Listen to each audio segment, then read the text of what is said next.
साथियों नमस्कार। सफल आईएएस में आपका हार्दिक स्वागत है। और रोज की तरह आज एक बार फिर नए मुद्दे को लेकर आपके सामने हाजिर है। और ये जो खबर है ये मध्य प्रदेश राज्य से संदर्भित है।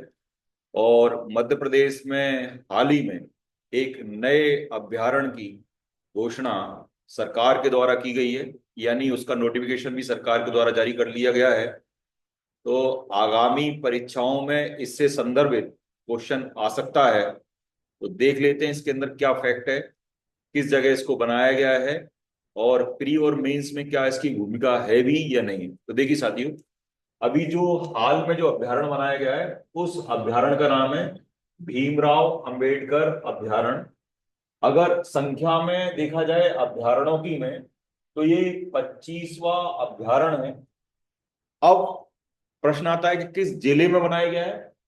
तो सागर जिले में बनाया गया है। अगर चूंकि नया है तो सारे प्रश्न इससे बन सकते हैं। पूछा जा सकता है कितना एरिया घिर रहा है। तो 258.64 वर्ग किलोमीटर एरिया क्या कर रहा है, ये कवर कर रहा है।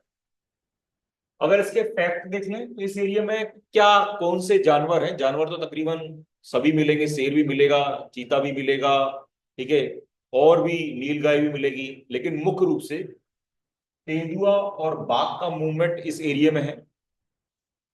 बुंदेलखंड का ये तीसरा है, यानी ध्यान रखना, बुंदेलखंड का ये तीसरा। जैसे यहाँ पर एक पन्ना टाइगर रिजर्व, नौरा देवी है, ठीक है, और सागर जिले का ये दूसरा अभ्यारण्य है, ठीक है।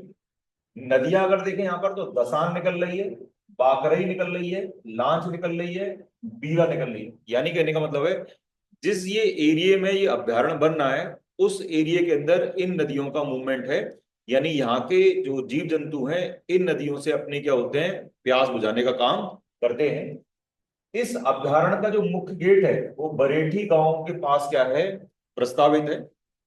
तो साथियों इससे मुख्य परीक्षा के अंदर सिंगल लाइन का क्वेश्चन बन सकता है। टिप्पणी बनने के लिए इसमें कुछ बहुत ज्यादा मैटर है नहीं।